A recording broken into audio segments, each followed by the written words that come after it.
आषाढ़ महीना में सुने कृष्णा भगवान की कथा। एक बार भगवान श्री कृष्णा ग्वाल बाल के साथ भोजन कर रहे थे। उनके बछड़े हरी हरी घास के लालच में घने जंगल में दूर चला गया। जब ग्वाल बालों का ध्यान बछड़ों की तरफ गया तब वो भयभीत हो गए। उस समय भगवान श्री कृष्णा ने कहा, मित्रों चिंता ना करो, तुम लोग भोजन करो, मैं अभी तुम्हारे बछड़ों को ढूंढ कर लाता हूँ। श्री कृष्णा ग्वाल बालों से इस प्रकार कहकर बछड़ों को ढूंढने चल दिया। उस समय वर्मा जी भी वहाँ उपस्थित थे। भगवान ने ग्वाल बालों के साथ विचित्र लीला करते हुए देखकर उनके मन में मोह हो गया। उन्होंने भगवान श्री कृष्णा की परीक्षा लेने के लिए बछड़ों के चुरा लिया और जब भगवान श्री कृष्णा बछड़ों को ढूंढने चले गए तो वर्मा जी ने ग्वाल बालों को चुराकर किसी गुफे में छिपा दिया। भगवान कृष्णा बछड़े ना मिलने पर यमुना जी के तट पर लौट आए, परंतु वहाँ देखते हैं कि ग्वाल बाल भी नहीं है। वो तुरंत जान गए कि यह सब वर्मा जी के करतूती है।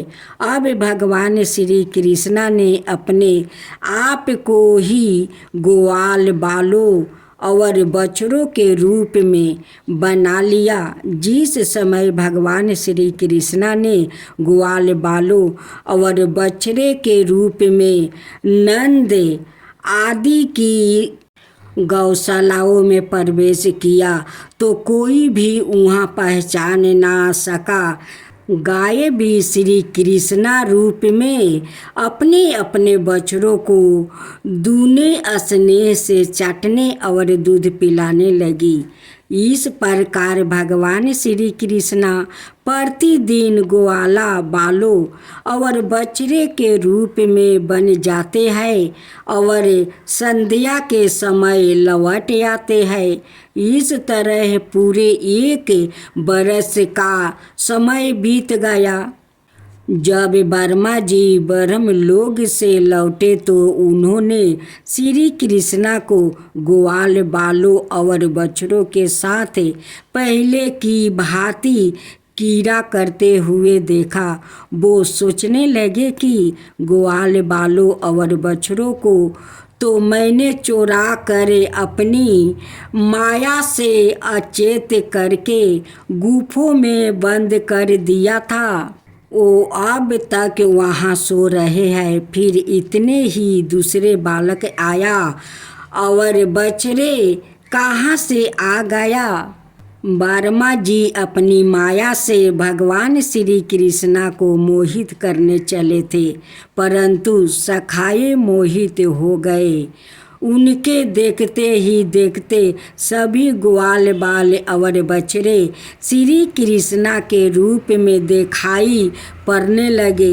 यह अत्यंत आश्चर्य माया दृश्य देख कर वर्मा जी चकित रह गए। वो भगवान श्री कृष्णा के तेज से निस्तेज होकर मौन रह गया। यद्यपि वर्मा जी समस्त विद्याओं के केंद्र है, फिर भी भगवान श्री कृष्णा को समझने में असमर्थ हो गए। उनकी आंखें बंद हो गई। भगवान श्री कृष्णा ने वर्मा जी की असमर्थता को देखकर अपनी माया का पर्दा हटा लिया। तब जाकर वर्मा जी को ब्रह्म ज्ञान हुआ। वर्मा जी ने देखा कि भगवान श्री कृष्णा जैसे पहले ग्वाल बालों और बछड़ों के ढूंढ रहे थे वैसे ही आज भी ढूंढ रहे हैं। वो अपने हंस पर से कूद पड़े और भगवान श्री कृष्णा के चरणों में दंडवत की तरह गिर पड़े। उनकी आंखों से आंसू धारा गिर कर भगवान श्री कृष्णा के चरणों में दंडवत की तरह गिर पड़े। उनकी आंखों से आंसू धारा गिर कर भगवान श्री कृष्णा के चरणों को भिगोने लगी। फिर बड़ी नम्रता से हाथ जोड़कर उन्होंने अपने अपराध के लिए क्षमा मांगी और ग्वाल बालों और बछड़ों को लौटा दिया। अंत में वो श्री कृष्णा का स्मरण करते हुए ब्रह्मा लोग चले गए। यमुना जी में एक बहुत गहरा कुंड था। उसमें कलिया नाग रहता था। यमुना का जल कलिया नाग के विष की गर्मी से खौलता रहता था, यहाँ तक कि उसके ऊपर उड़ने वाले पंछी भी झुलस कर उसमें गिर जाया करते थे। जो भी मनुष्य यह पशु वहाँ का जल पीते परंतु मर जाते थे। भगवान का अवतार तो दृष्टि के संसार के लिए ही होता है। भगवान श्री कृष्णा ने देखा कि कलिया नाग के विष का वेग 12 ही भयकुंडर है और उसके कारण यमुना जी दूषित हो गई है। मुझे इस सर्प के भय से ब्रजवासियों और यमुना जी को मुक्ति दिलानी चाहिए। यह सोचकर श्री कृष्णा एक ऊंचे कदम के वृक्ष पर चढ़ गया और वहाँ से उस विषोले जल में कूद पड़े। जब कलिया नाग ने देखा कि कोई मेरे निवास स्थान में घुस आया है तो वो चिढ़ कर सामने आ गया। उसने देखा कि उसके सामने एक सांवला सलोना बालक है।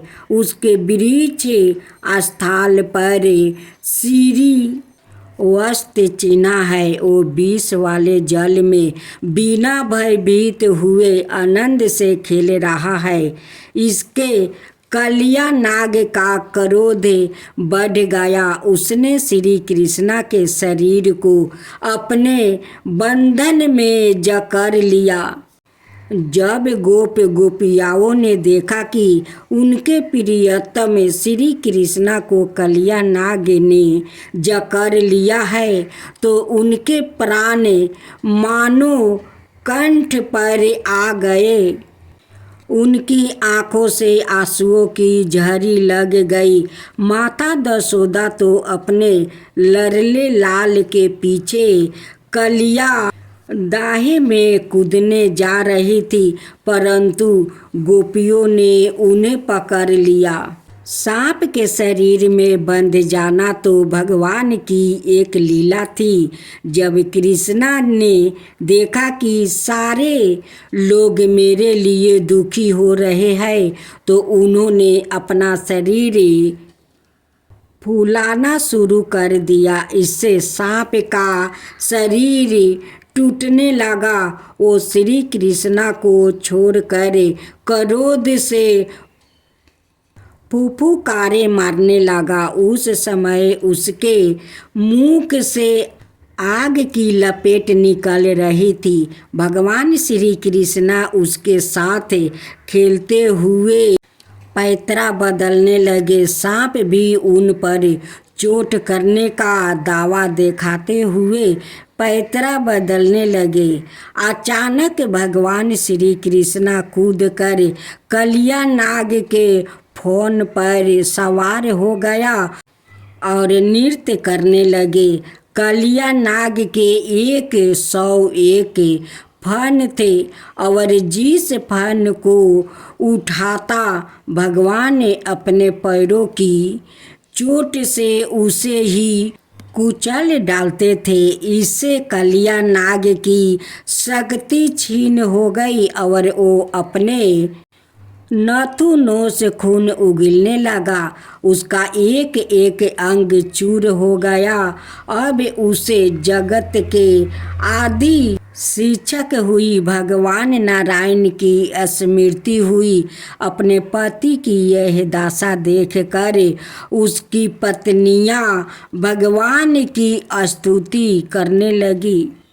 कालिया नाग ने भी भगवान की स्तुति करते हुए कहा, प्रभु, हम जन्म से ही दुष्ट और बड़े क्रोधी जीव है। हम आपकी माया के चक्कर में मोहित हो रहे हैं।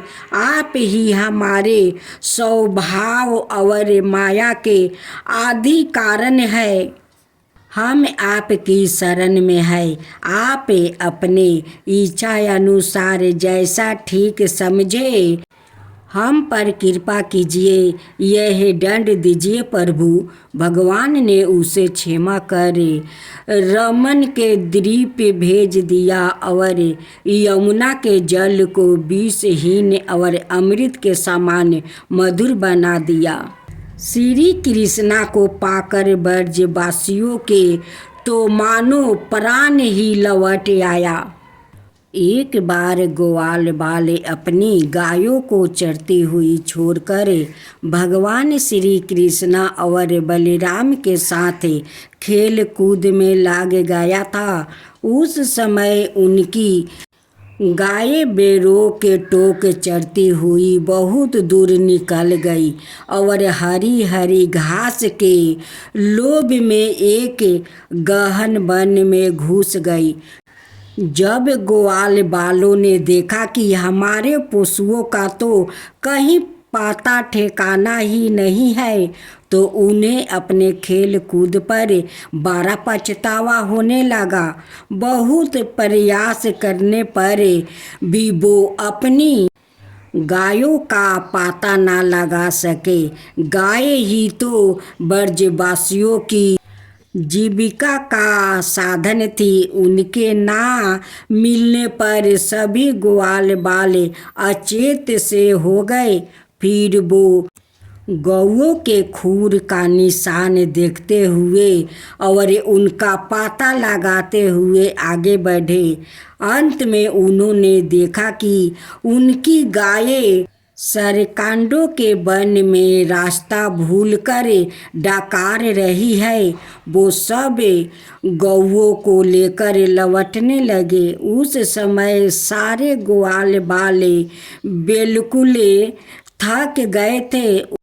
उन्हें जोर से प्यास लगी हुई थी। इससे सब के सब व्याकुल हो रहे थे।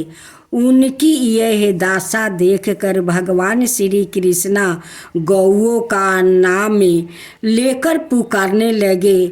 गायें अपने नाम की साधनी सुनकर हुंकारने और लफाने लगी। उसी समय वन में भयानक दावाग्नि लग गई, जो वनवासी जीवों का काल होती है। बड़े जोर की आंधी चलकर उस अग्नि के बढ़ने में सहायता देने लगी। जीवों की चीख पुकार से कोहराम मच गया।